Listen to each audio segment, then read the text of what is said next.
ये कहानी एक रहस्यमय होटल की है जो चंडीगढ़ के बाहरी इलाके में स्थित है। ये होटल दिखने में बहुत भव्य और आकर्षक था, लेकिन इसके अंदर छिपे राज किसी को भी कंपा देने वाले थे। लोग इसे शापित होटल के नाम से जानते थे। शुरुआत। ये कहानी शुरू होती है एक युवक अमित से, जो एक ट्रैवल ब्लॉगर था। उसे रहस्यमयी जगहों और डरावनी कहानियों में गहरी रुचि थी। जब उसने इस होटल के बारे में सुना तो उसका उत्साह बढ़ गया। उसने बिना सोचे समझे वहां जाने का निर्णय लिया। अमित ने अपने एक दोस्त रोहन को साथ चलने के लिए कहा। रोहन डरपोक था, लेकिन दोस्तों के साथ मस्ती का मौका छोड़ना नहीं चाहता था। उन्होंने होटल में 2 दिन की बुकिंग की। पहली रात जैसे ही वे होटल पहुंचे, रिसेप्शन पर एक बूढ़ा आदमी बैठा था। उसका चेहरा अजीब सा था, मानो वह कुछ छुपा रहा हो। आप यहाँ क्यों आए हैं? बूढ़े आदमी ने पूछा। घूमने और ब्लॉग बनाने। अमित ने हंसते हुए जवाब दिया। यहाँ कुछ ठीक नहीं है बेटा, तुम वापस चले जाओ, उसने गंभीर स्वर में कहा। अमित और रोहन ने उसे नजरअंदाज कर दिया। वे अपने कमरे में गए। कमरा खूबसूरत था, लेकिन माहौल में अजीब सी सिहरन थी। रात के 2 बजे जब दोनों सोने की तैयारी कर रहे थे, तभी दरवाजे पर हल्की दस्तक हुई। कौन होगा इतनी रात को? रोहन ने घबराते हुए कहा।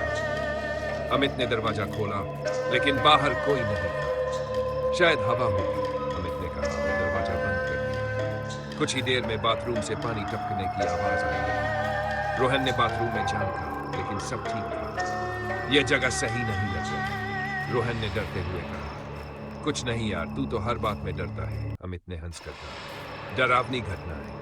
अगली सुबह अमित ने होटल के आसपास के इलाके की तस्वीरें खींची। एक गांव वाले ने उसे बताया, यह होटल पहले एक शाही महल था।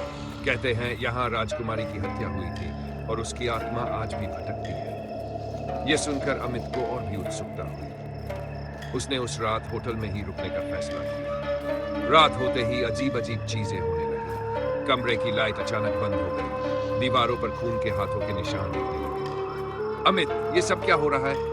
रोहन चीख पड़ा। अमित ने हिम्मत करके कहा, शायद यह हमारी कल्पना हो रही है, लेकिन उसकी आवाज में भी डर झलक रहा था। तभी कमरे के कोने से एक छाया उभरी। वह छाया धीरे धीरे उनकी ओर बढ़ने लगी। कौन हो तुम? अमित ने कांपती आवाज में पूछा।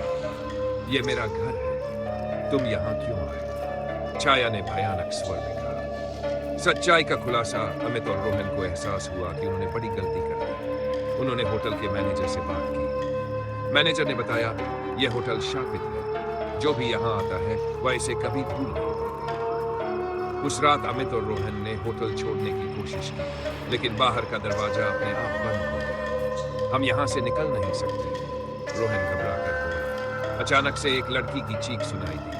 वह चीख इतनी भयानक थी कि दोनों बेहोश हो गए। अंतिम अगली सुबह गांव वालों ने होटल के पास बेहोश पड़े अमित और रोहन को पाया।